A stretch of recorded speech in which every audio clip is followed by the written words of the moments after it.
Latuntunang magbibigay linaw sa lahat ng isyong panrelihiyon sa buhay ng tao. Talakayin ang katotohanan, maging bukas ang isip at tanggapin ang katotohanan. Talakayin ang katotohanan, lahat ng relihiyon ay welcome sa palatuntunang ito. Huwag mahiya, makinig at pagtanong sa Talakayin ang katotohanan. At ngayon, narito ang inyong lingkod, Brother Khalid Sanchez.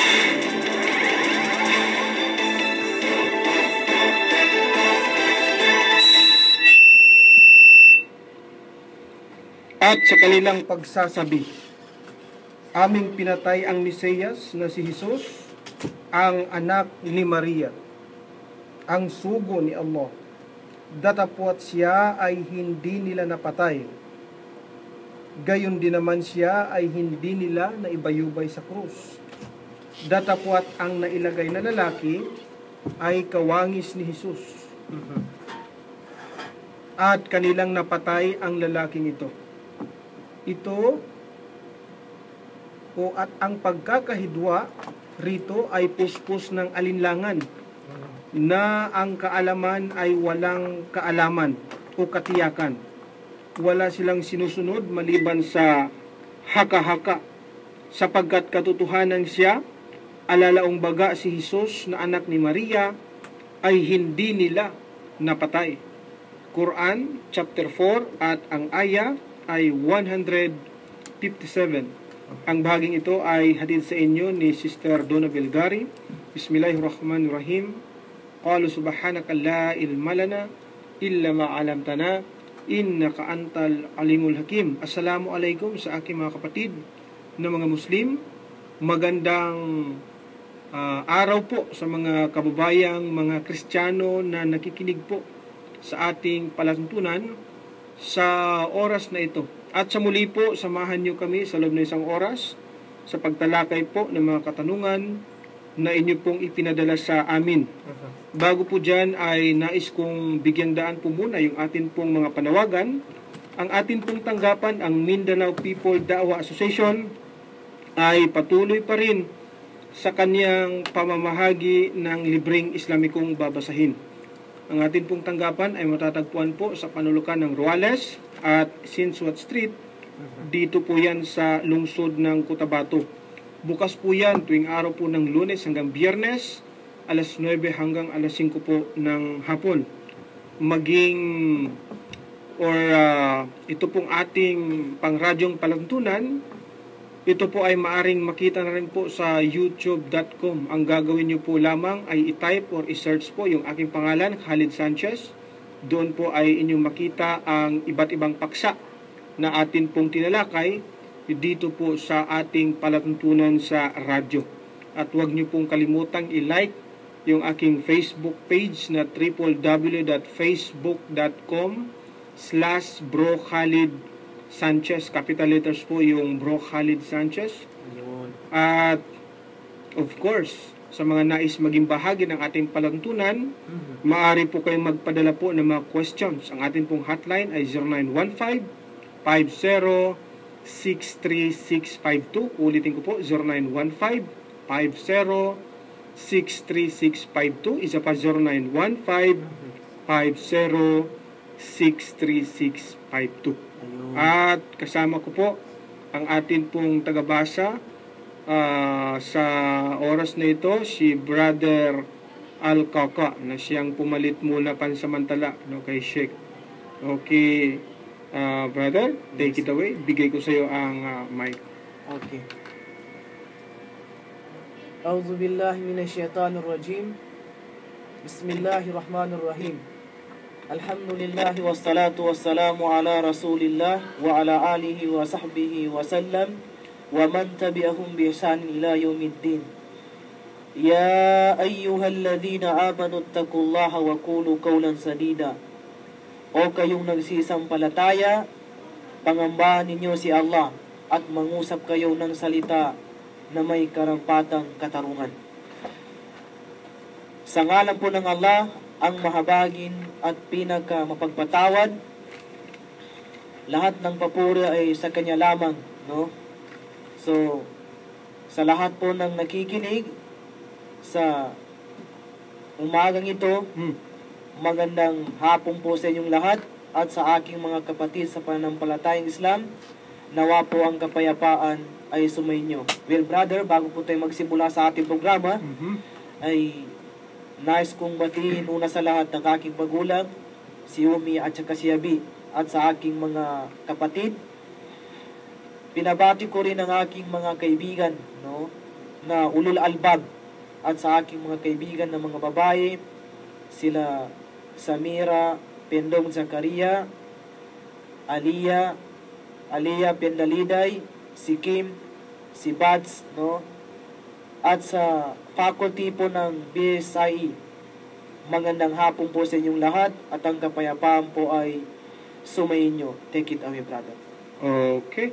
So, yan po ang brother natin na siyang maging bahagi po o kasama ko sa ating palantunan sa oras na ito. Bago po dyan, may babatiin din po ako, Brother Akaka. Binabati ko si... Pwedeng hindi mabati, bro.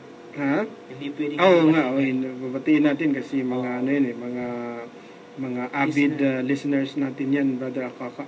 Sila si Brother Abdullah Gaya po ng Cotabato Hardware at si Brother Omar Reyes Banyas ng Kingdom of Saudi Arabia. Okay, Brother Alcaka, ready ka na? Yes, bro. Nakalimutan ko pala batiin, bro, yung aking pinakamatalik na kaibigan, bro, no? Pinakamatalik? Ma'am Halima Angkad. So, Masya ayun po. Talaga, ha? Talagang pinakamatalik na yan, Brother Alcaka, ha? Okay. So, tayo po ay magsimula na sa ating palatuntunan. At ngayong araw na ito ay Black Saturday. Black Saturday. Black Saturday ang tawag dyan. Yes. Ibig sabihin, kahapon, bro. Kahapon namatay yung Namatay Diyos. yung kanilang Diyos. Kahapon namatay. At meron siyang 3 araw pagkatapos ay mabubuhay siya. At ito yung mga bagay na ating bigyang pansin sa ating paluntunan. Dahil napapanahon, bro, sa ating... Yes, napapanahon. Tama ba yung 3 araw? Yes. Tama ba yan? Ngunit bago po dyan, Brother Akaka, ay tanong muna. May nagtanong sa akin mula po kay Texter 0915-92-12357. Sabi niya, totoo po ba ang crucifixion? Yun ang tanong niya. Yan yung tinalaki natin, bro. Nung nakarang araw pa lang. Kami po ay meron ding palantunan sa kabilang istasyon, yung Voice FM. At kami po ay mapapakinggan din sa tuwing 1:00 hanggang 2:00 po, araw po yan ng Huwebes. Yes. So kung hindi nyo kami maririnig dito, doon marinig nyo kami sa ganong oras. Inshallah. So ang tanong ng ating texter ay, totoo ba ang crucifixion, Brother Akaka? Yes. Ang sagot ko po ay, opo, totoo po siya. Yes, totoo. Ako rin, bro. Totoo siya, bro. Buti naman, ano ba buti yung naman. tinutukoy niya, bro, na crucifixion? Kung ang tinutukoy niya ay yung pagpapako sa panahon ni Kristo, Na yung... totoo yun, Brother Akaka. Totoo, bro. Yung pagpapako sa panahon ni Kristo, totoo yun. Yun. Yes. Totoo yun. Totoo. Ngunit ang hindi totoo roon, na si Kristo yung naipako, yun ang hindi totoo. Yun ang hindi totoo. Yun ang hindi totoo. In fact, binasa natin kanina sa pambungad ng ating paratuntunan, yung talata na sinabi ng dakilang tagapaglikha na hindi naipako si Kristo sa krus. Hindi rin siya namatay sa krus. Napakalino. Ngunit, totoo yung pagpapako. Totoo yun. Hindi mo pwedeng sabihin hindi totoo yan. Kasi maging ang ating maluwalhating Quran ay nagbigay patutuo na totoo yun siya. Ganito po yan sa chapter 4. Ulitin na lang natin, Brother Akaka. 157 po ng Quran. Ikra. أعوذ بالله من الشيطان الرجيم وقولهم إنا قتلنا المسيح عيسى ابن مريم رسول الله وما قتلوه وما صلبوه ولكن شبه لهم وإن الذين اختلفوا فيه لفي شك منه ما لهم به من علم إلا اتباع الظن وما قتلوه يقينا. Ayun. So, sa kanyang pinakamalapit na kahulugan tayo. At sa kanilang pagsasabi na nagpaparangalan, aming pinatay ang Mesiyas na si Jesus, ang anak ni Maria, ang sugo ni Allah. Datapwat, siya ay hindi nila napatay. Gayon din naman, siya ay hindi nila naibayubay sa krus. Datapwat, ang nailagay na lalaki ay kawangis ni Jesus, at kanilang napatay ang lalaking ito. At ang may pagkakahidwa o ibang paniniwala rito ay puspos ng alinlangan na ang kalaman ay walang katiyakan. Wala silang sinusunod maliban sa haka-haka. Sapagkat katotohanan siya alalang baga, si Jesus na anak ni Maria ay hindi nila napatay. So, maliwanag na sinabi dyan sa ating maluwalhating Quran na merong nangyaring crucifixion. Yes, brother. Kaya lang, ang naipako at ang napatay nila, hindi yung totoong Kristo. Hindi si Kristo, bro. Kundi yung kawangis niya, kamukha niya. Sa Biblia kaya, bro, ano yung mga talata dyan, okay. bro, na... Sa Biblia, Brother Akaka, maganda yan. May sinasabi rin sa Biblia na may pagpapako. Totoo yan, may pagpapako. Totoo rin, Yes. In fact, Brother Akaka, binigyan pa ng oras yung eksaktong pagpapako sa krus. May oras pa yan. Oo nga po. Ito, babasahin ko sa aklat po ng Marcos sa kabanata 15 at ang talata ay 25. Ganito po ang sinasabi. At ikatlo na ang oras. Ikatlo. Oh. At siya'y kanilang ipinako sa krus. Ibig sabihin, maliwanag na maging ang Biblia ay nagbigay patutuon na merong ipinako sa krus. So, may ipinako. At ikatlo ang oras, Brother Akaka. Yan lang bang oras, bro? Walang pagkakano. Diyan tayo ngayon na magpo-focus. Kapag sinasabing ikatlo ang oras, Brother Akaka, ano sa tingin mo anong oras yan kapag ikatlo? Ikatlo, bro. Kapag ikatlo. Alas 3 sa hapon, bro. Alas 3, no? Yes. Sa bagay, kapag titingnan natin ang yung ginagawa ng ating mga kababayang mga Kristiyano, kapag Biyernes Santo, yes, nagsisimula sila sa kanilang pagpapako alas 3 ng hapon ng Biyernes Santo. Yes. Okay. So, sa Makatwid, may nangyaring pagpapako alas 3 ng hapon. Merong nangyaring pagpapako.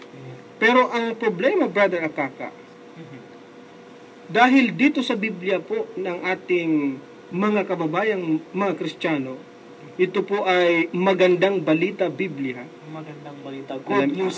Good News Bible sa English. Abay, hindi alas 3 ang oras ng pagpapako. Ganon? Hindi alas 3, Brother Akaka. Anong oras, bro? Naku, mawiwindang ka nito, Brother Akaka. Sapagkat binasa natin kanina, ikatlo. Sa Makatwid, ito'y alas 3 kung sa ating mababaw lamang na konklusyon, maaring imamali nila ito. Pero sapagkat tayo ay nagbabasa nga lang ng Biblia, sabihin na natin alas 3 yan. Dito po sa hawak ko na Biblia, Brother Akaka, hindi po siya alas 3. Kundi ito ay alas 9 ng umaga. Napakalayo, bro. Ang layo. Alas 9 ng umaga. Bro, nagkasalungan doon sa isang Biblia. Na Biblia rin ang binasa natin kanina. At ang problema pa, parehong talata. Parehong talata. Yes, Marcos 15:25. Ayan, ipapabasa ko sa iyo. Para, ayan. Ikra. Ikasyam ng umaga nang ipako siya sa krus. Merong bang umaga dyan? Wala, bro. Hindi. Meron yata eh. Meron, bro. Umaga. Ibig sabihin, hindi bro, sinabing hapon, di ba? hapon, bro. Hindi sinabing ikasyam ng hapon, ikatlo ng hapon. Ang sinabi dyan, ikasyam ng umaga. Ibig May sabihin, salitang nangyari umaga. yung pagkapako sa krus, bro. Umaga. Dito sa ating isang Biblia, hapon. Kasi bro. ikatlo eh. Yes. At sa nakikita natin ginagawa ng ating mga kababayang Katoliko, ginagawa nga nila iyan hapon nga ng Biyernes Santo. Yes. Ang problema, Brother Akaka, kung si Kristo ay ipinako ng alas 9. Ibig sabihin, ibinaba sa krus, pagka alas 3, nagpapako ulit. Nagpapako.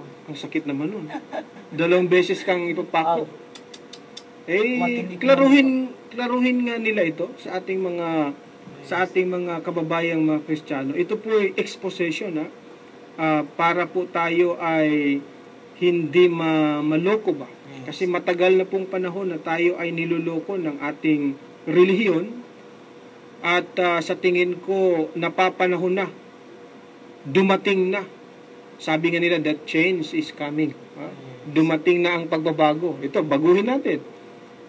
Alas 9 pala eh. Hindi pala alas 3 ng hapon, alas 9. Ayon sa Biblia, ikasiyam ng umaga nang siya ipako sa krus. Nako, Brother Akaka, ang malupit pa niyan, kung si Kristo ay ipinako ng ikasiyam o alas 9 ng umaga ayon sa Biblia, ang malupit pa niyan, ayon sa isang aklat sa Biblia, isa ring reporter tungkol sa pagpapako ni Kristo, kasi si Marcos man ang sabi nito. Yes. Ayon kay Juan, isa ring reporter Alcaka, Ano na sinasabi niya tungkol kay Kristo Ano rin. yung balita sa kanya, bro, sa pagpapako kay Abay, Kristo? sinabi naman ni Juan na tanghali pa lang, tanghaling tapat, Yes. Ibig sabihin, si Kristo hindi pa ipinapako sa krus. Nandoon pa siya sa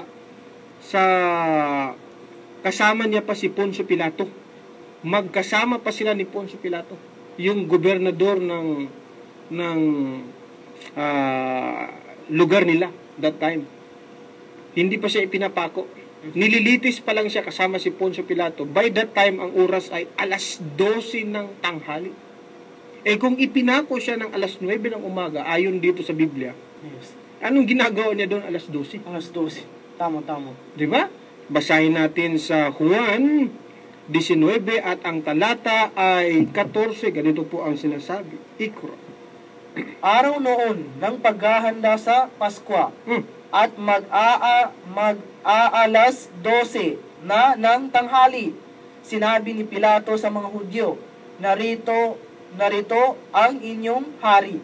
Yun. Araw ng paghahanda sa Pasko. Ibig sabihin, ano yan? That is Friday. Friday. Sapagkat ang araw ng Pasko sa mga Hudyo, Sabado. Tuwing Sabado yun. Yan yung Sabat. Yes.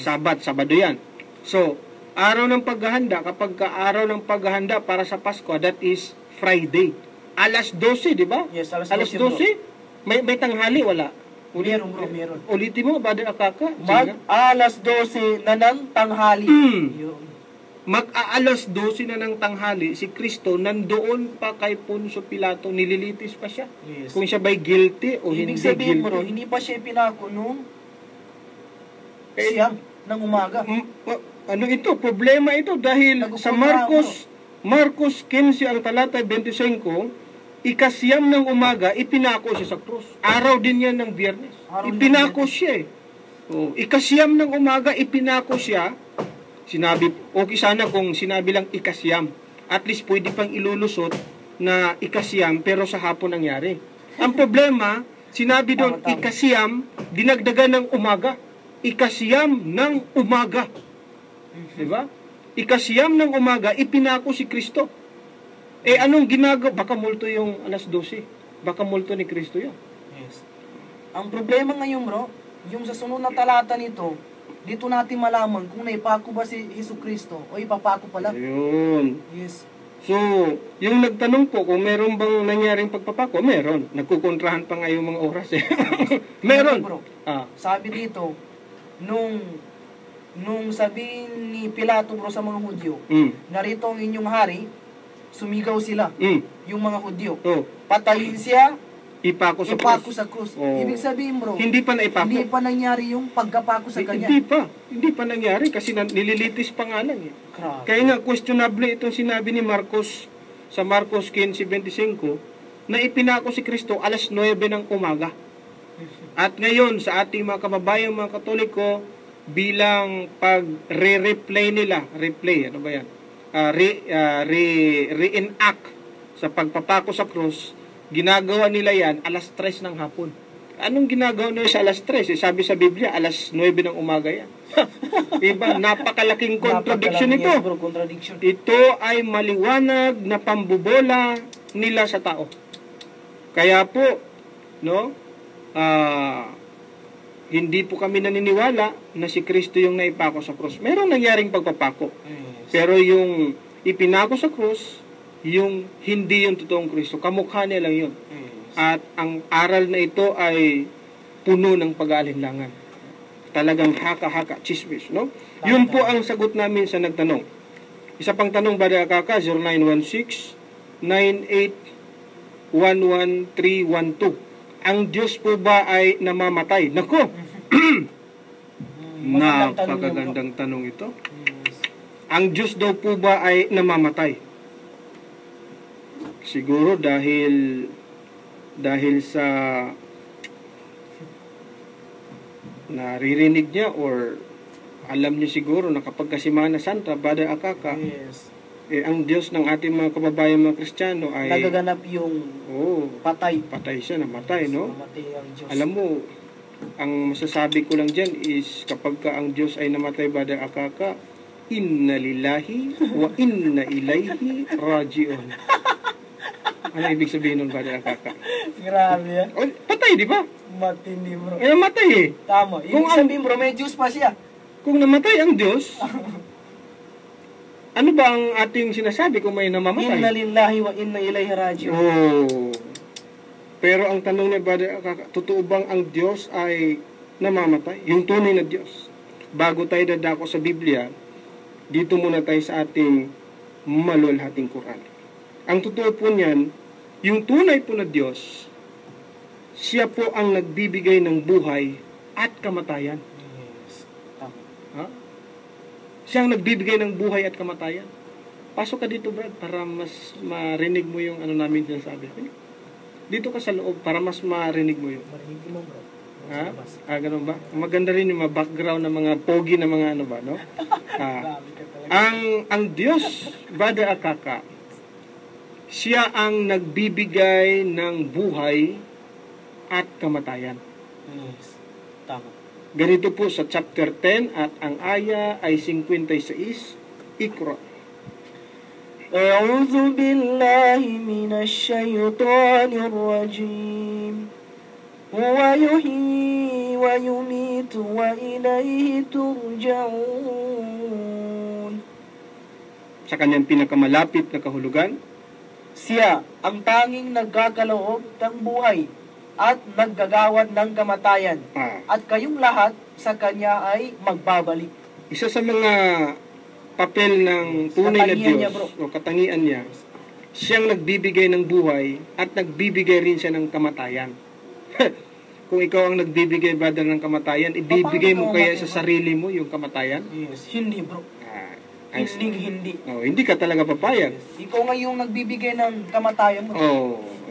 Tapos parang suicide na rin kung sa sarili mo ibibigay yun, di ba? Tama. Kaya po, ganito ang sinasabi sa isa pang talata ng ating maluwalhating Quran. Ang sabi ng Allah, siya rin mismo nagsabi, na ang lahat ay merong katapusan. Ang lahat ay namamatay maliban sa Kanya. Allah. Maliban sa Kanyang sarili. Napakalinang. Ganito po ang sinasabi sa chapter 28 at ang talata ay 88. Iqra. أعوذ بالله من الشيطان الرجيم ولا تدع مع الله إلها آخر لا إله إلا هو كل شيء هالك إلا وجهه له الحكم وإليه ترجعون. Sa kanyang pinakamalapit na kahulugan, at huwag kang manigluhod sa ano pa mang Diyos maliban kay Allah.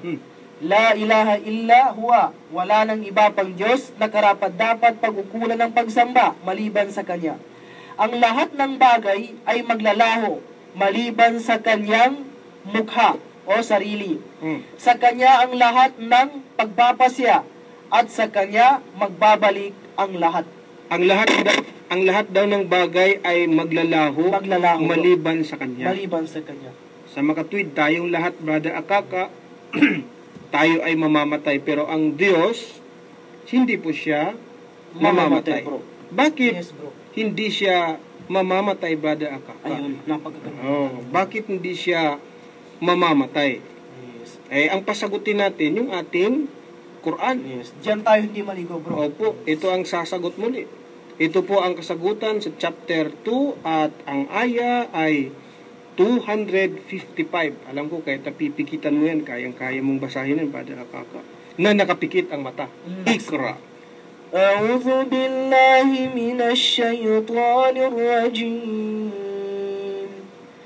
الله لا إله إلا هو الحي القيوم لا تأخذه سنة ولا نوم له ما في السماوات وما في الأرض من ذا الذي يشفع عنده إلا بإذنه يعلم ما بين أيديهم وما خلفهم ولا يحيطون بشيء من علمه إلا بما شاء وسع كرسيه السماوات والأرض ولا يعوده حفظهما وهو العلي العظيم.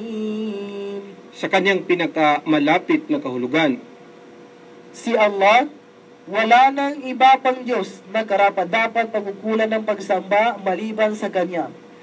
Ang may walang hanggang buhay.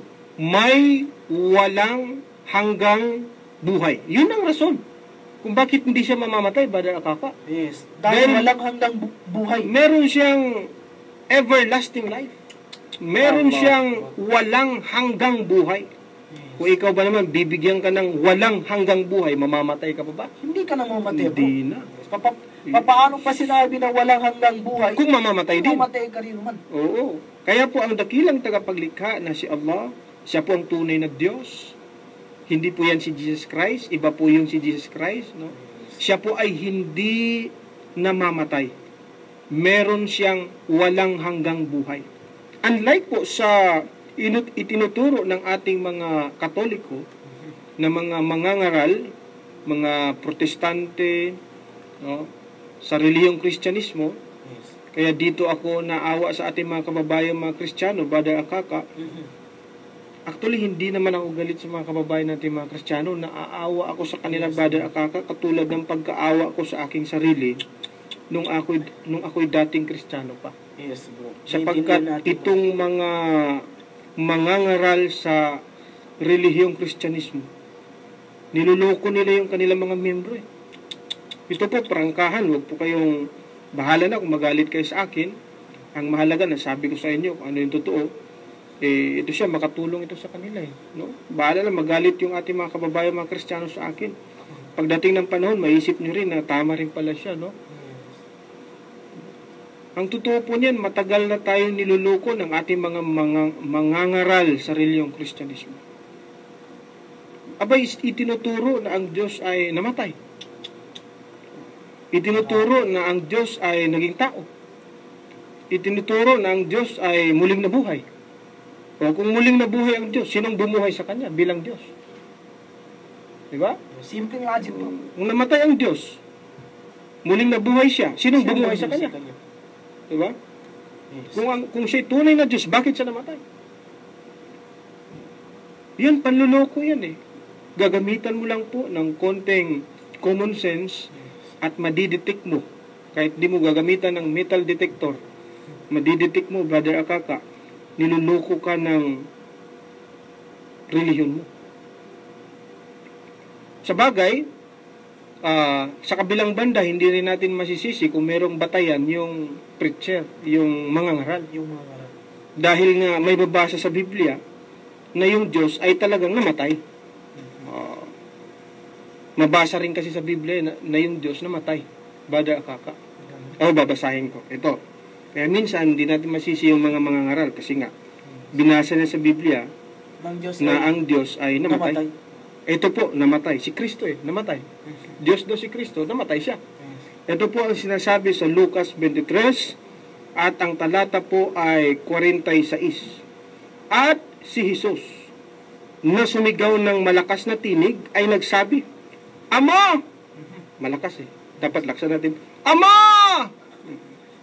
Kasi malakas na ba akaka? Sa mga kamay mo ay ipinagtatagubilin ko ang aking espiritu. At pagkasabi nito ay nalagot ang hininga.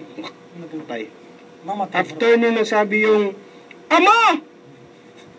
Sa mga kamay mo ay ipinagtatagubilin ko ang aking espiritu. Nalagot siya, bro. At nalagot ang kanyang hininga. Yun pala yung kanyang last words.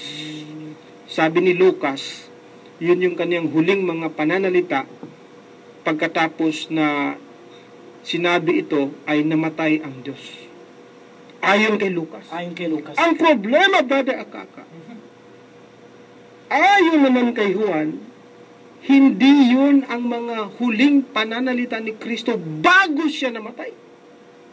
Nagkukontra na naman, bro. Nagkukontrahan na naman. Ano yung sinabi ni, bro? Ni Juan. Ito, magandang tanong yan. Tingnan natin kung ang pagkakasabi ba ay Ganun din. ama rin kaya. Yes. Ganito naman ang sinasabi ni Juan. Bago daw namatay si Kristo, ito raw ang mga huling pananalita ni Kristo. Yung Diyos. Sa Juan 19 at ang talata ay 30, ganito naman ang sinasabi. Nang matanggap nga ni Jesus ang suka, grabe no, suka. Suka, no? Hindi tuyo, hindi patis. May suka na pa, bro, sa Binigar panahon ni ito. Jesucristo. Meron na, meron na. Meron na, Brother Akaka. Meron na. Ano yan, matagal na na-invento yung suka. Grabe. Pero yung dato puti, sa panahon pa lang natin yun. Kasi ibang brand ito. Walang sinasabing brand dito. Ibang brand yung dato puti, bro. Ibang Iba brand naman yan. yung suka. Iba yun. Ganun. Hindi lahat ng suka, dato puti. Di ba? Yes. Iba-iba ang brand ng Tama. suka. Kaya lang, hindi natin madidetermine dito kung anong suka ang ibinigay sa kanya. Basta suka. Basta suka, bro. Binigar. Okay. Binigar. Sa English, bro, vinegar ang nagkakaroon. Sa English, binigar yan. Sa Tagalog, suka. Suka. Pero hindi dato puti, maliwanag yan. Nang matanggap nga ni Jesus ang suka, ay sinabi niya, naganap na! At iniyukayok ang kanyang ulo at nalagot ang kanyang hininga. Hindi. Iba ang kanyang last words bago Iba. namatay. Yes, bro. Kasi dito, ang last words daw ni Kristo, ang last words daw ng Diyos, huling mga sinasabi ng Diyos bago siya namatay, ayon kay Juan, dalawang salita lang ang nabitawan niya, Brother Akaka. Naganap na. Naganap na. Pagkatapos, patay siya. Patay siya. Ay di maliwanag na kontradiksyon. Napakalaking contradiction. Dahil kung balikan mo ang sinabi ni Lucas 23 talatang 46, wala naman sinasabi dito naganap na. Naganap na. Yes. Ang sinabi niya, at si Jesus na sumigaw ng malakas na tinig ay nagsabi, Ama! Yan. Sa mga kamay mo ay ipinagtatagubilin ko ang aking espiritu. At pagkasabi nito ay nalagot ang hininga. Ang liwanag, Brother Akaka. Napakalino, bro. Maliwanag. Ano Walang mo? sinabi doon naganap. Walang sinabing naganap. Oh, ama lang ito. Ama, mahabang sentence dito. Ilang? 1, 2, 3, 4, 5, 6, 7, 8, 9, 10, 11. 11 words. 11 Ano words. sabi niya? Whereas dito sa Juan 19:30, Isa lang. dalawang salita lang ang sabi ni Kristo bago siya nalagot ang hininga. Naganap na. Ayun. Kaya po, mayroong nangyaring pagpapako, kaya lang hindi talaga si Kristo ito dahil bakit nagkukontrahan ito? Kung totoo na ang mga sumulat ng mga aklat na ito ay kinasihan ng banal na espiritu, guided by the Holy Spirit, hindi sila magkakamali, Brother Akaka. Yes, tama. Hindi sila magkakamali. Paano ngayon? Dahil ang dalawang ito, si Juan at saka si Lucas, Nagkukontrahan. magkakaiba ang kanilang report patungkol sa huling mga salitang binitawan ni Kristo bago siya nalagutan ng hininga. Magkakaiba eh. Yes. Kung sa korte ito, hindi ito katanggap-tanggap. I-dismiss ng Dismiss korte, bro. ng hukom yan. Yan ay isang maliwanag na kontradiksyon. Yan ay isang maliwanag na may pagkakamali. Hindi naman pwedeng sabihin mo na tama yung dalawa eh. Kasi magkakaiba nga yung kanilang mga huling pananalita, Brother Akaka. Tama. Bago namatay ang Diyos. Ngunit ang totoo, bro, yan yung malinaw na panuloko. Oo, walang katotohanan. Walang katotohanan. Ngayon, ilulusot nila, ikaw naman, Brother Khalid, napakakitid ng utak mo. Ang namatay lang naman dyan, yung katawang tao ng Diyos. At hindi yung Diyos mismo. Yung Diba? katawang-tao lang, hindi yung... Hindi yung Diyos mismo. Ilulusot nila, ganun eh. Di ba? Maaari, bro, maaari. Oh. May sense. Yes, may sense, bro. May punto, di ba? Tama, bro. Napaka, mo, Brother Khalid? Napakakitid ng utak mo. Hindi mo ba nabasa na sa Biblia ay hindi namamatay ang Diyos? Ang sagot ko po, nabasa ko po sa Biblia na ang Diyos ay hindi namamatay. Ito po, babasahin ko nga po eh. Sa unang Timoteo 6 at ang talata ay 16, ganito ang sinasabi. Na siya, ibig sabihin yung Diyos, lamang ang walang kamatayan. Alam ko po, kaya nga po ako naniniwala na ang tunay na Diyos hindi po namamatay. Ngayon, hindi po ako naniniwala na si Kristo ay Diyos sapagkat siya ay namatay. Ngayon, sabihin niya, makitid ang utak mo dahil ang namatay lang naman, hindi mo naintindihan yung kanyang pagiging tao. Pero yung kanyang pagiging Diyos, hindi po yun namatay. Ganun ang lulusot, Brother Akaka. Paano po kung ganun ang logic? Di ba sinabi rin ni Kristo na ako at ang Ama Ay isa. iisa? Sa mga tuwid, kung mamatay yung isa, Mamatay yung... patay rin yung isa. Yung isa, bro. Juan 10 at ang talata ay 30. Ganito ang sinasabi. Ako at ang Ama ay iisa. O hindi maliwanag na kapag iisa, kung patay ang isa, patay rin ang isa. Brother Akaka. Yes, tama. Kasi iisa lang naman, di ba? Isa, bro. Yung nasa langit pala, mamatay yung isa, buhay yung isa, bro. Paano sila nagkaisa? correct. Yung nandoon sa langit at yung nandoon sa lupa, abay, iisa lang pala yun.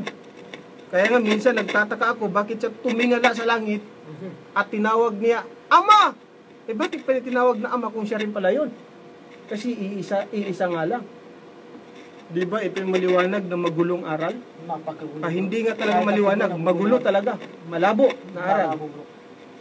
Isang panuloko sa tao, isang panlilin lang sa tao. Ang maliwanag po niyan, ang tunay na Diyos, hindi po namatay. Ang tunay na Diyos, hindi po naging tao. At si Kristo, hindi rin po siya naipako sa krus. Wama kataluhu yakina. Siya at siya ay hindi nila napatay. Hindi nila napatay. Ang tunay na Kristo. Meron pong nangyaring pagpapako. Pero alam mo, Brother Akaka, hindi naman talaga kailangan na magkaroon pa ng isang pagpapako, pagkamatay sa krus, para tayo ay maligtas. Hindi na kailangan yun. Yes. Hindi na kailangan na meron pang mamatay na isang tao. Ano ba yung paniniwala? Para maligtas tayo. Ano ba yung paniniwala ng Kristiyano, bro? Bakit nagkakaroon ng pagpapako? Magandang katanungan. Magandang katanungan yan. Brother Akaka, hindi kailangan. Pakibukas ang 53 at ang talata ay 38 ng Quran. Alamin natin kung kailangan bang tubusin angkinin ng isang tao yung kasalanan ng isa para siya ay maligtas. Ganito po yun. Ikra. أعوذ بالله من الشيطان الرجيم ألا تزر وازرة وزر أخرى. Parang sininiban tayo, bro. Oo nga eh. Dali ha. Sinaniban na. Okay. May nag-intercept na masamang espiritu. Siguro ito ay mga kampo ni ano. Ay, okay na ba? Umalis na. Na nagtatagubilin na walang sino man na nagdadala ng pasanin ng kanyang kasalanan ang maaaring magdala ng pasanin o kasalanan ng iba. Yan po ang hustisya ng Diyos, Brother Akak. Ibig sabihin, bro, kung sino yung nagkasala, siya yung magdadala. Siya ang mananagot. Hindi po pwede ang prinsipyo po sa tunay na pananampalataya. Ngunit sa mga Kristiyano, bro, marahil sabi nila, nasa Quran yan. Ano naman kaya Nasa Biblia? sa Biblia, bro? Ano kaya yung sinasabi sa Biblia, bro? Ganyan din ang sinasabi sa Biblia. Ganyan din, bro? Yes. Basahin ko sa Deuteronomio 24 at ang talata ay 16. Ganito ang sinasabi. Hindi papatayin ang mga magulang dahil sa mga anak, ni ang mga anak ay papatayin dahil sa mga magulang. Bawat tao'y papatayin dahil sa kanyang sariling kasalanan. Napakagandang, brother. Ganyan ang hustisya ng Diyos. Hindi siya papayag na yung inosenteng tao ay mamamatay dahil sa kasalanan natin. That is unfair. Napaka-unfair po yan. Hindi yan katanggap-tanggap. Hindi makatarungan yan.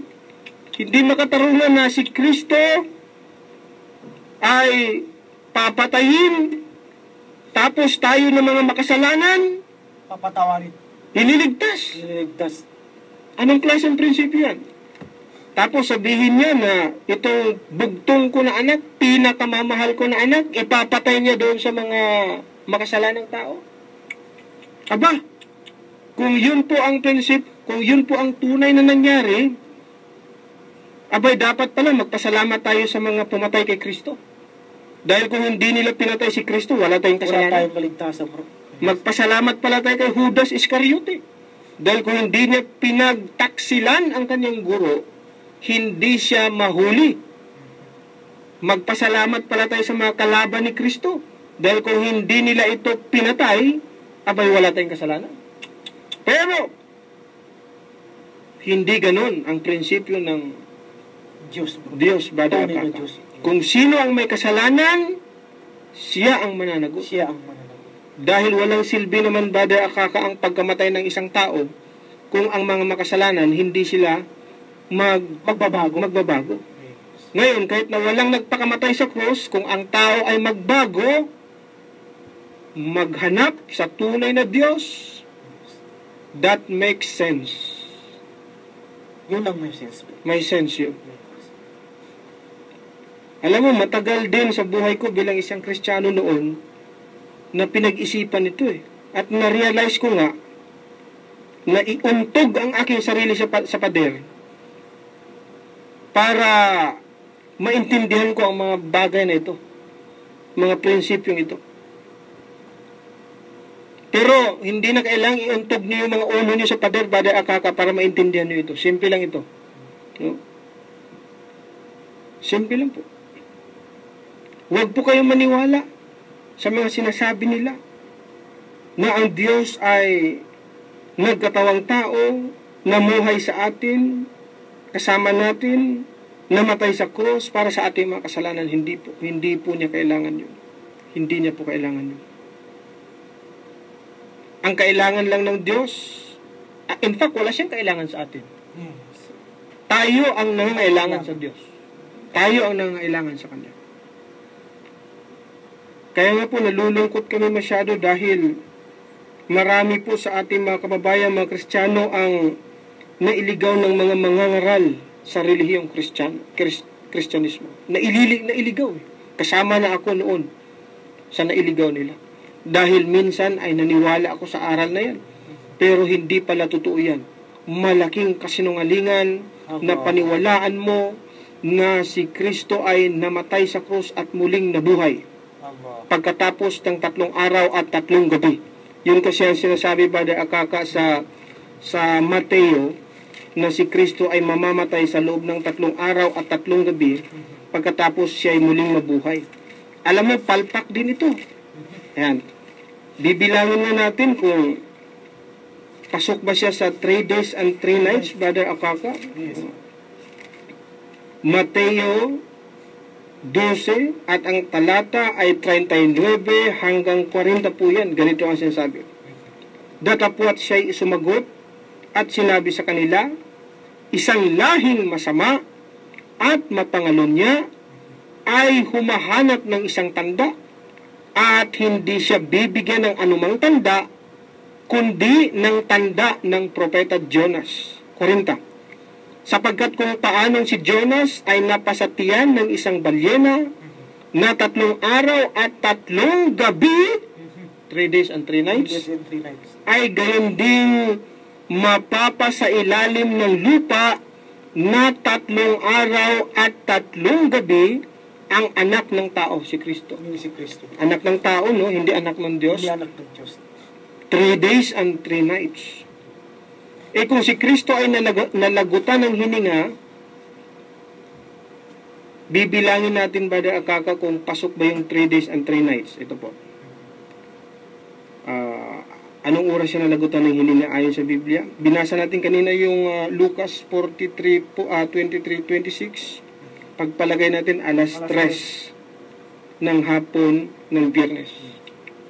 Alas 3 ng hapon ng Biyernes hanggang sa alas 3 ng umaga ng Sabado, yan ay isang gabi. Isang gabi, one night. Alas 3 ng umaga ng Sabado hanggang alas 3 ng hapon ng Sabado, yan ay isang araw. So, isang gabi at isang araw pa lang. Tama, bro. Ay sinasabi kasi dito, 3 days and 3 nights. Pagkatapos, muli siyang mabuhay. Yes. Ulitin natin, ha? Alas 3 ng hapon ng Biyernes hanggang alas 3 ng umaga ng Sabado kanina, Yes. one night. One night. Alas 3 ng umaga ng Sabado kanina hanggang mamayang alas 3 ng hapon, that is one day. One day. Okay. Alas 3 ng hapon mamaya hanggang bukas ng alas 3 ng umaga ng Linggo, bro. Linggo, sabi na Easter Sunday, Yes, bro. 2 nights. Oh, 2 nights and 1 day pa lang, nabuhay na si Kristo. Kasi bukas man yan, yung Easter Sunday. Tama, bro. Itutuloy natin ito para maging 3 days and 3 nights, mga kaka. Yes. So, alas 3 ng umaga bukas, hanggang sa alas 3 ng hapon bukas, this is 2 nights na. Tama ba? Yes, bro. Tama. So, naka 2 nights and 2 days na tayo. Yes. Okay. Alas 3 ng hapon bukas hanggang alas 3 ng umaga ng Monday, 3 nights na. Oh, ito. Dapat sa 3, sa Monday pala, bro. Meron pa isa. Monday pa to eh. Yes. Oh. Alas 3 ng hapon ng Monday hanggang alas 3 ng umaga ng Martes, 3 days. 3 days na. Oh, so ito na. So 3 days and 3 nights na ito. Dapat pala, kung talagang pagbabatayan mo ang Biblia, mabubuhay si Kristo sa umaga alas 3 ng Martes. Para makumpleto niya yung 72 hours. Tama ba? Yes. 3 days and 3 nights. Bro. Eh bakit Labo. bakit alas 3 pa lang ng Sunday buhay na siya? Buhay na siya. Samantala yan ay 2 nights and 1 day pa lang. Napagkalino, bro, yung ano. Yes. Nag-advance. Eh di ba napakalaking contradiction na naman. Napakalaki. Yan po ang mga malilinaw na mga batayan para ang isang taong nag-iisip ng kanyang, o ginamit ang kanyang pag-iisip, malabo talaga nga na walang katotohanan ang paniniwala na si Kristo ay naipako sa krus. Kawawa si Kristo kung siya ay maipako sa krus, Brother Kaka. Kaya nga si Kristo ayaw niyang maipako siya sa krus. Sa Biblia ba bro, ano ba yung gusto ng Diyos? Ano yung hain na dapat gusto ng Diyos bro sa isang taong magkasalanan? Ano yung kanyang gagawin? Dapat sa kanya magtawbat. Yun lang, Brother Kaka. Tawad bro. Simple masyado yun. Kahit sa ating maluwalhating Quran. Yes. Magtawbat. Hanapin ang tunay ng Diyos. Sabi nga ni Kristo, seek the truth. And the truth shall make you free. Oh, ganun lang. Seek the truth. For the truth shall set you free.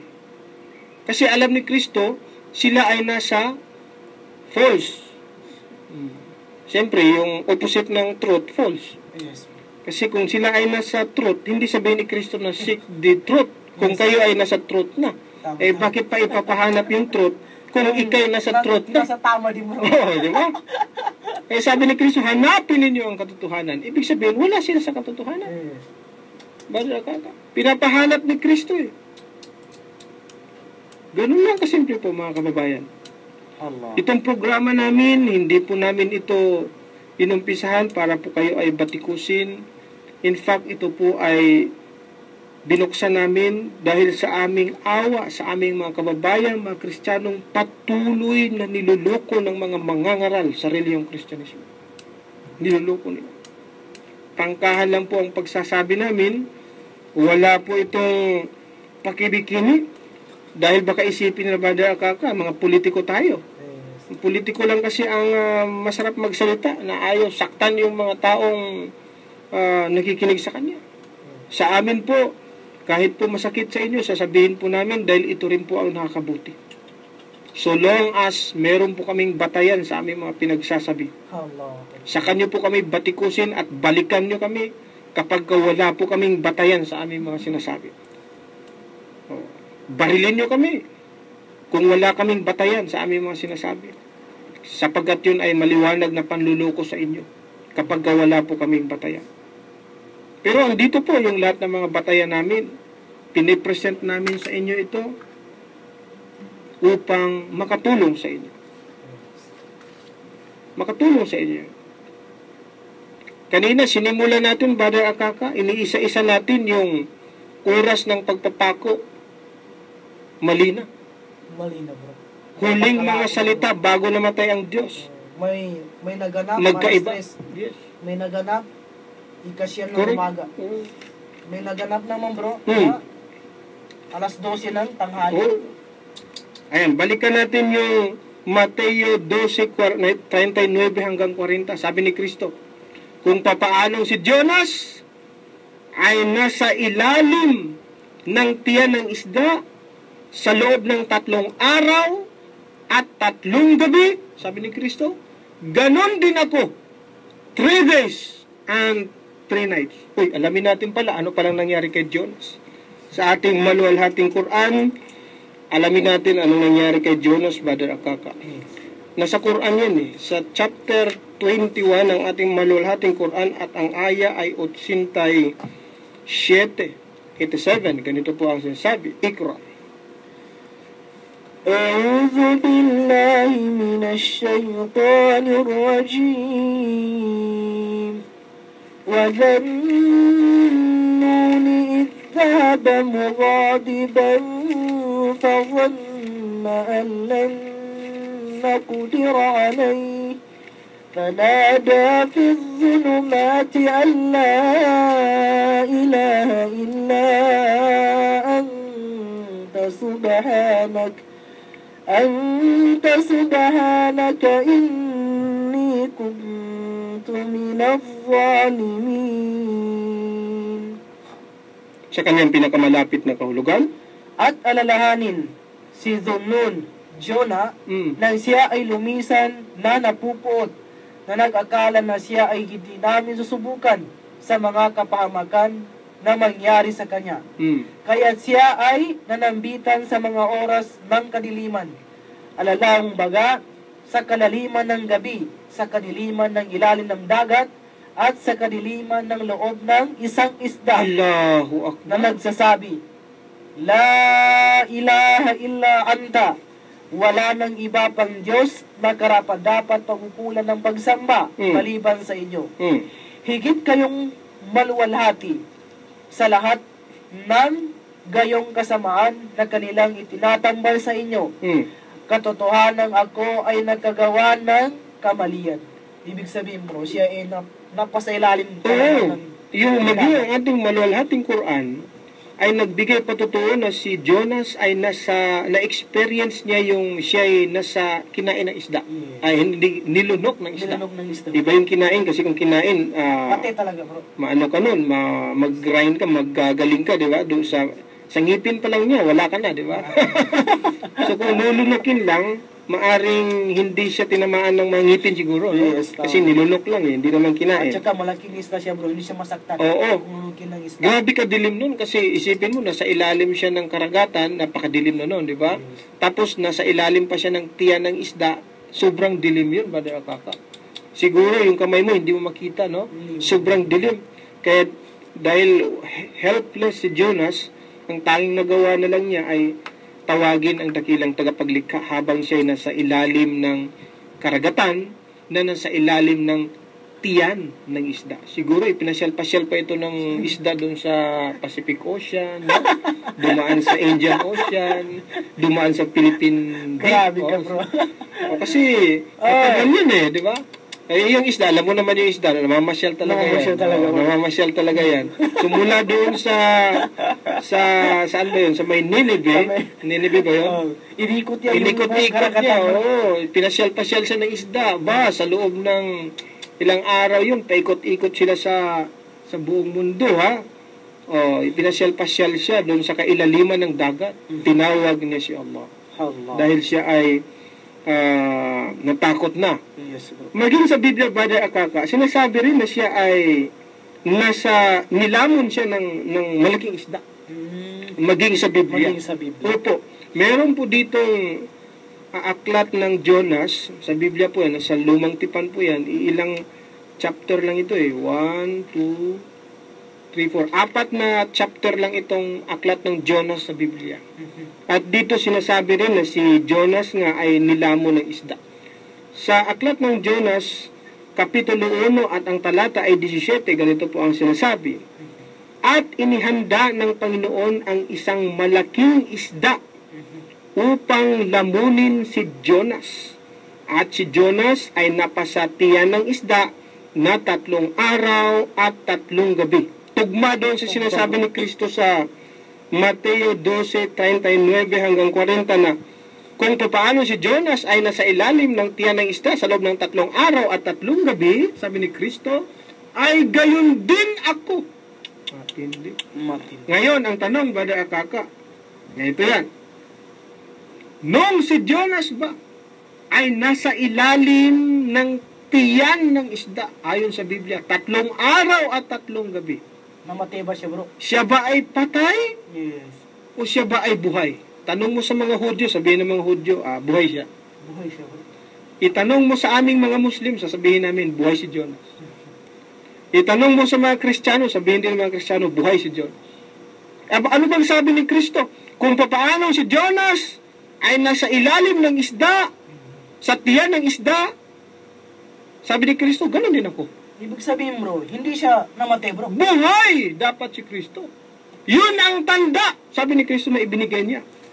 Yung mga masasamang lahi, mga Hudyo, naghanap ng tanda sa kanya. Kaya ang sagot ni Kristo, kayong mga masasamang lahi, nagmura si Kristo dito Grabing pagmumurin, Brother Akaka. Datapot siya sumagot. At sinabi sa kanila, isang lahing masasama. Nagmura siya, no? At mapangalo niya, naghanap sila ng tanda, sign. Hindi siya bibigyan ng anumang tanda, kundi ng tanda ng Propeta Jonas. Hindi ito naintindihan ng mga Hudyo, pati mga Kristiyano, ng mga ngaral. Yung mga ngaral, ha? Ano yung pagkakaintindi niya bro sa talatan? Ang ibig sabihin nito, buhay si Kristo. Sabi niya, for 3 days, 3 nights, kung paano si Jonas ay napasatiyan ng isang balyena, na 3 araw at 3 gabi, sabi ni Kristo, gayon ding mapapasa ilalim ng lupa na 3 araw at 3 gabi ang anak ng tao. Sabi niya, Kung si Jonas ay buhay, si Kristo buhay Buhay rin. pa rin, bro. Yes. Hindi siya patay. Katulad kay like Jonas eh. Yes. Ngayon, ang masakit dito, sasabihin ng mga mangangaral na Kristiyano para Namatay si Kristo. iligaw yung kanilang mga member, patay siya. Maliwanag yung sabi ni Kristong tanda. Hindi naintindihan. Buhay si Kristo. Napagkalino, bro. Buhay siya, Brother Akaka. Hindi siya patay. Buhay na buhay siya, Brother Akaka. Ngayon, nagpakita si Kristo sa kanyang mga alagad, Brother Akaka. Yes. Nung nagpakita siya sa kanyang mga alagad, ang inisip ng kanyang mga alagad, namatay si Kristo. Yes. Patay si Kristo. Nagulat sila, bro. Nagpakita ngayon si Kristo pagkatapos ng 3 araw sa kanyang mga alagad. May paniniwala pala, Brother Akaka, itong mga taong ito, na kapag ang isang tao ay muling mabuhay galing sa kamatayan, siya ay maging espiritu. Yan kasi ang sinasabi ng Biblia sa unang Korinto 15 at ang talatay 44, it is sown a natural body, it is raised a spiritual body. Inilibing siya na katawang lupa, muli siyang mabubuhay, espiritu siya. Kaya nung si Kristo ay nagpakita sa kanyang mga alagad, ang akala ng kanyang mga alagad, ang dumating, multo, ay espiritu o multo. Dahil ang akala nila, ang paniniwala nila, namatay si Kristo. Dahil nakita nila, sino pala yung sumigaw ng Ama? Siya yun, di ba? Yes. Sino pala yun? Si Kristo yun, kamukha niya, kaboses niya yun eh. Yes. Kaya kung nandoon ka, Brother Akaka, pati Natakot ikaw, ka rin, bro. maniwala ka rin talaga na si Kristo ang namatay. Yes. Pero hindi mo isipin na hindi pala talaga siya, kamukha niya lang yun, katulad ng sinabi ng maluwalhating Quran. Allah. Ano Ito. ba yung sinabi ni Jesus, bro? Nung magpakita niya sa mga tao. Magandang katanungan. Nung siya nagpakita sa kanyang mga alagad. Lucas 24. No. Ito pala ay nasa Lucas 24:36. Simulan ko sa 36 hanggang sa 43 po yan. At samantalang kanilang pinag-usapan ang mga bagay na ito, siya rin ay tumayo sa gitna nila at sa kanila ay nagsabi, kapayapaan ay sumainyo. Habang nag-uusap ang mga alagad, dumating si Kristo at nagsalam. Sa Arabic, Assalamu alaikum. Kapayapaan ay sumainyo. Ano ang reaksyon ng kanyang mga alagad nung nakita nila si Kristo ay nagsalam? Datapot 37. Datapot sila'y kinilabutan at nahintakutan at pinakala nila na nakakakita sila ng isang espiritu. Akala nila si Kristo espiritu dahil siya muling nabuhay. At ayon sa Biblia, kapag ang patay muling nabuhay, siya magiging espiritu. Yun ay sinabi sa unang Korinto 15:44. 38. At sinabi niya sa kanila, bakit kayo nangangagulumihanan? At bakit nangyayari ang pagtatalo sa inyong mga puso? 39. Tingnan ninyo ang aking mga kamay at ang aking mga paa. Ako rin nga. Hipuin ninyo ako at tingnan, sapagkat ang isang espiritu walang laman at mga buto na gaya ng inyong nakikita na nasa akin. Allah. Pinapatingnan ni Kristo, pinapahipo. Ako ito, hindi ako muling nabuhay, sapagkat hindi ako espiritu. Yes. May laman siya. May laman ako, may buto ako. 40. At pagkasabi niya nito, ay ipinakita niya sa kanila ang kanyang mga kamay at ang kanyang mga paa. Naku, pati mga paa.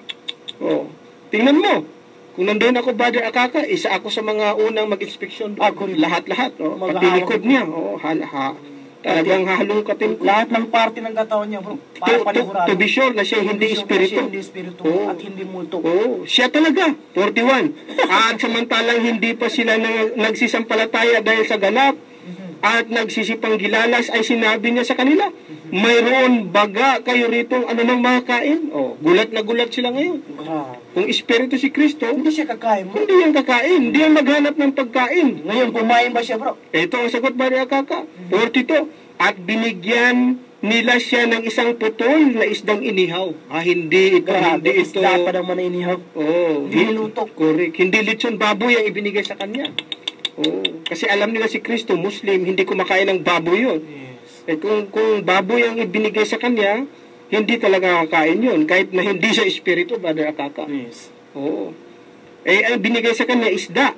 Dahil si Kristo, Muslim, hindi ang kinakain niya halal. Yes. Isda ang ibinigay sa kanya. Ngayon, kinain niya ba ito? 43. At kanyang inabot yaon at kumain sa harap nila. Bilang pagpapatunay yon na ang kausap nila, ang kaharap nila, ang dumating ay hindi espiritu. Hindi multo, kundi tunay na si Kristo. Hindi namatay, hindi muling nabuhay, kundi si Kristo talaga.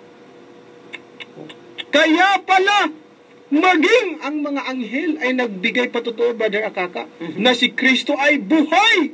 Ito po, Lucas 24, at ang mga talata ay 1 hanggang sa 5, ganito po ang sinasabi. Datapwat ng unang araw ng sanglinggo, pagka umagang-umaga ay nagsiparoon sila sa libingan, na may dalang mga pabango na kanilang inihanda. 2, at nasumpungan nilang naigulong na ang bato mula sa libingan. 3, at sila nagsipasok at hindi nila nasumpungan ang bangkay ng Panginoong Hesus. 4, at nangyari na samantalang sila'y nangatilihan dito, narito tumayo sa tabi nila ang dalawang lalaki na nakasisilaw ang mga damit. 5, at nang sila'y nangatatakot at nangakatungo ang kanilang mga muka sa lupa, ay sinabi nila sa kanila, sinabi daw ng mga anghel, bakit ninyo hinahanap ang buhay sa gitna ng mga patay? Hindi niya sinabi na patay, bro. Hindi niya sinabing bakit ninyo hinahanap mo ang muling na buhay. Hindi. Ang sinasabi, bakit ninyo hinahanap ang buhay sa gitna ng mga patay? O nga naman, kung ikay merong pag-iisip, bakit ka maghanap ng buhay doon sa mga libingan? Tama. Siyempre, Yung sabi ng mga anghel, mga patay yung bro. correct. Kaya sinabi niya na bakit yung hinahanap Correct. ang buhay. Sabi ng aming maluwalhating Quran, si Kristo, buhay, hindi namatay. Sabi ng mga anghel, si Kristo, buhay, hindi rin namatay. Pero sabi ng mga pastor, patay daw si Kristo. How? Sino ang ating paniwalaan ngayon? Yung mga pastor? Yung mga pari? Yung mga ministro?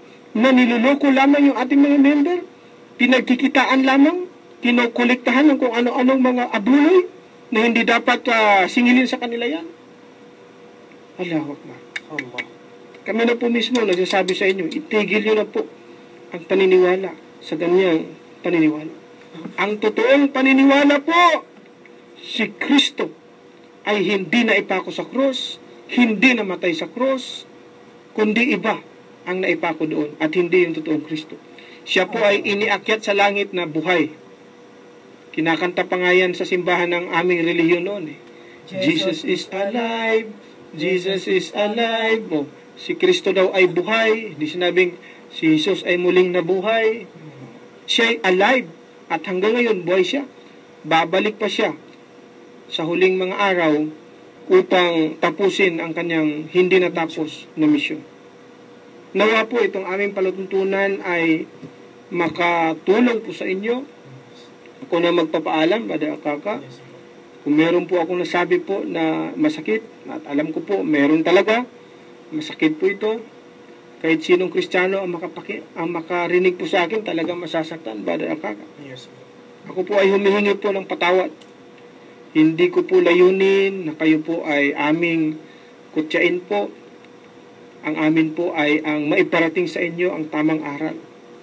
Ma-expose ang katotohanan, makita natin kung ano ang totoo, sapagkat ito po ang sinasabi ni Kristo na hanapin natin yung katotohanan. Ito po ang makakatulong sa atin. At after all, at the end of the day, kayo rin po ang makinabang at hindi kami. Tama. Kayo rin po. Hindi po kami magsasawa na ipahayag sa inyo kung ano ang totoo, kung ano ang katotohanan, sapagkat ito po ay aming commitment para po sa ikakaliwanag po ng ating isipan tungkol sa mga bagay-bagay na itinatago sa atin ng ating relihiyon. Ang programang ito ay para sa inyo.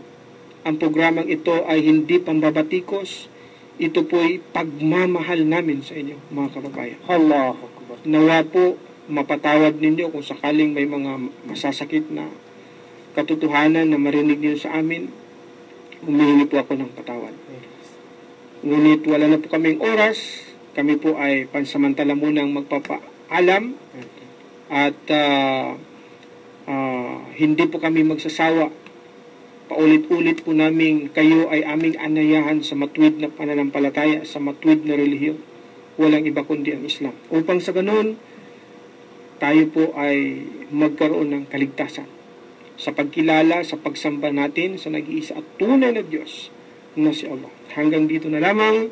Maraming salamat po. Ito ang inyong lingkod, Brother Khalid Sanchez. Assalamualaikum warahmatullahi wabarakatuh. Napagulong ng